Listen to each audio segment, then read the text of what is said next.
Amreli city પોલીસની મોટી કાર્યવાહી. ઇન્વેસ્ટમેન્ટના નામે સાયબર ફ્રોડ આચરનાર આરોપી ઝડપાયો.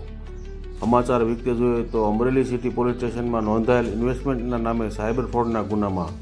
સંડોવાયેલ આરોપી મહેન્દ્ર મકાજી ઠાકોર રહેવાસી પાટણવાળાને અમરેલી સિટી પોલીસે ઝડપી પાડી કાયદેસરની કાર્યવાહી હાથ ધરી છે. અમરેલી સિટી પોલીસ સ્ટેશનમાં તારીખ 6/6/2026ના રોજ સાયબર ફ્રોડનો ગુનો નોંધાયો હતો, જેમાં ફરિયાદીને શેર બજારમાં વધુ નફો અને સારા વળતરની લાલચ આપી અલગ અલગ યુપીઆઈ આઈડી મારફતે કુલ 69,441ની ઠગાઈ કરવામાં આવી હતી. તપાસ દરમિયાન જાણવા મળ્યું હતું કે આરોપીના બેંક એકાઉન્ટ સામે ગુજરાત સહિત વિવિધ રાજ્યોમાં કુલ 8 સાયબર ફ્રોડની ફરિયાદો નોંધવામાં આવેલી હોવાનું જાણવા મળ્યું છે. ઉપરાંત આરોપીના બેંક ખાતામાં માત્ર 2 મહિનામાં ટૂંકા ગાળામાં આશરે રૂપિયા 2.74 કરોડથી વધુના શંકાસ્પદ ટ્રાન્ઝેક્શન થયેલા હોવાનું પણ બહાર આવ્યું છે. આ સમગ્ર કામગીરી અમરેલી સિટી પોલીસ સ્ટેશનના પોલીસ ઇન્સ્પેક્ટર MM ઝાલા અને સ્ટાફ દ્વારા કરવામાં આવી હતી. સાયબર ગુનાનો સામે અમરેલી પોલીસની આ કામગીરીને મહત્વપૂર્ણ સફળતા માનવામાં આવે છે. અહેવાલ વાડિયાભાઈ કુમાર, અમરેલી ટાઈમ્સ ન્યૂઝ, અમરેલી. ગુજરાત સરકાર અને અમરેલી જિલ્લા પોલીસ તરફથી સાયબર ફ્રોડ અંગેના બનાવ બને છે તે ડામવા માટે બહુ કડકસર પગલાં ભરવામાં આવે છે, જેના ભાગરૂપે અમરેલી જિલ્લામાં છેલ્લા 5 મહિના દરમિયાન જાન્યુઆરી 2026થી આજ દિન સુધી કુલ 42 જેટલા ગુના દાખલ કરેલ છે, જેમાં આપણે અલગ અલગ પ્રકારના આરોપીની ધરપકડ કરેલી છે. જેમાં મોટા પ્રમાણમાં જે અકાઉન્ટો ખોટી રીતે એકબીજાના નામે મળતા અકાઉન્ટો પૈસા આપીને જે લેવામાં આવતા હોય છે, જેને મ્યુલ અકાઉન્ટ તરીકે આપણે ગણીએ છીએ, એમના ઉપર કેસીસ કરેલા છે. સાથે સાથે આ વર્ષે 19-30 ઉપર જ્યારે પણ કોઈ આપણા સાથે ખોટું બનાવ બને છે ત્યારે આપણે ફોન કરીને જાણ કરતા હોય છે, અને 19-30 ઉપરથી જે આપણા જિલ્લા લાગત બનાવ હોય તો અહીંયા જે અમોને અરજી મળતી હોય છે અત્યાર સુધી 800 જેવી કમ્પ્લેન આપણા પાસે મળેલી છે. તો આ જો સાયબર ફ્રોડના બનાવો છે એ બહુ મોટા પ્રમાણમાં વિસ્તારના નાગરિકો સાથે બને છે, અને એ ડામવા માટે જિલ્લા પોલીસે તમામ પોલીસ સ્ટેશન અને સાયબર ક્રાઇમ સેલ તરફથી આમાં કડકસર જે કાર્યવાહી છે એના ભાગરૂપે અમરેલી સિટી પોલીસ સ્ટેશનમાં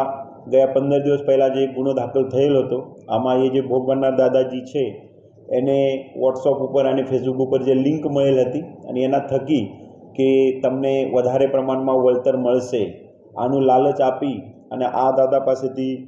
96 લાખ રૂપિયા આ લોકો ઓળવી ગયા હતા, જેના તપાસના ભાગરૂપે જિલ્લા પોલીસ તરફથી આરોપીની શોધખોળ કરી અને એ આરોપીનું પાટણથી પકડી પાડેલ છે, જેનું નામ મહેન્દ્ર મકાજી ઠાકોર છે, અને એના વિરુદ્ધમાં સમગ્ર રાજ્યમાં કુલ 8 સાયબર ગુના એને આચરેલ છે અને એના ટોળકીએ આ ગુના આચરેલ છે. જ્યારે અમે આ સાગર અને એનો સાગરીતો છે એ લોકોને અકાઉન્ટનો અભ્યાસ કર્યા ત્યારે આ લોકોને બહુ ટૂંક સમયમાં એટલે છેલ્લા 1 મહિનામાં એના અકાઉન્ટમાં જે ટોટલ ટ્રાન્ઝેક્શન છે એ પણ લગભગ 2.5 કરોડ કરતાં વધારે પ્રમાણમાં ટોટલ ટ્રાન્ઝેક્શન થાય છે. જેથી વિસ્તારના જે નાગરિકો છે એ તમારા જે પૈસા સાયબર ફ્રોડના જાય છે એ અલગ અલગ લોકોના અકાઉન્ટમાં આ લોકો લેરિંગ કરીને વાપરતા હોય છે, પરંતુ એ અટકાવવા સારું તમારે જ્યારે પણ સાયબર લાગતનું, બેંક ફાઇનાન્સ લાગતનું કોઈ પણ કામ હોય, કોઈ તમને ફોન કરીને OTP માંગે, પિન માંગે, લિંક ઉપર ક્લિક કરવા માંગે, અથવા કોઈ ઇન્વિટેશન કાર્ડ મોકલીને આમાં .apk ફાઇલ લખેલું હોય છે, અથવા આનો અલગ ટાસ્ક આપે કે ટાસ્કના પ્રમાણમાં તમને વળતર મળશે, પરંતુ એ બધું ખોટું હોય છે. માર્કેટમાં જે કોઈ માર્કેટ રેટ કરતાં વધારે પ્રમાણમાં તમે લાલચ આપી ટૂંક સમયગાળામાં વધારે પૈસા આપવાનું પ્રલોભન આપતા હોય તો એનાથી દૂર રહેવું જોઈએ. જિલ્લા પોલીસ તરફથી એના માટે સતત સાયબર અવેરનેસ પ્રોગ્રામ અમે માર્કેટમાં, સ્કૂલોમાં, કોલેજીસમાં, અન્ય જગ્યા સંસ્થામાં પણ યોજાયેલા છે, અને ભવિષ્યમાં પણ આ રીતના કાર્યક્રમ યોજાઈશું. તો જેથી નાગરિકોને વિનંતી છે આવું આપના પ્રકારે આ પ્રકારમાં કોઈ પણ લાલચમાં આવતા નથી. કોઈ આ પ્રકારનો બનાવ બને તો તાત્કાલિક તમે 19-30 ઉપર જાણ કરવી જોઈએ. ઘણા કેસીસમાં અમારી જે મેઇન તકલીફ થાય છે 19-30 ઉપર જે અરજી આવેલી છે, આ અરજીના તપાસ દરમિયાન અમે ઘણા અરજદારને અહીંયા બોલાવીએ છીએ, એનું તપાસ કરીએ છીએ, પણ મોટા પ્રમાણમાં અરજદાર તરફથી ફરિયાદ દાખલ કરવાનું ના પાડવામાં આવે છે. એ પણ પોલીસ માટે એક પડકાર છે, બહુ ગંભીર બાબત છે, કેમ કે આનાથી તમારી ફરિયાદ દાખલ થવાથી આરોપીના જે અકાઉન્ટ છે, એના જે સિમ કાર્ડ છે, એના જે મોબાઈલ છે, બેંક અકાઉન્ટ છે, એના ઉપર પોલીસ કાર્યવાહી કરી શકે છે. જે નંબરથી એ વ્યક્તિ બધું આચરેલ છે એ નંબર ઉપર જે આપણું NCCRP પોર્ટલ છે ઈએ પોર્ટલ ઉપરથી એના ફ્રીઝ કરવામાં આવે છે, જેના થકી આ ગુનેગારો એક કોર્નર થઈ જાય છે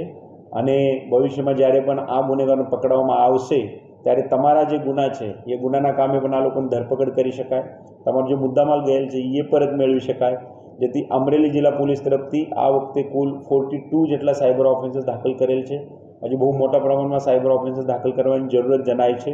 જાહેર જનતાને અપીલ છે કે એ બાબતે આગળ આવીને જે બનાવ બને છે તે અટકાવ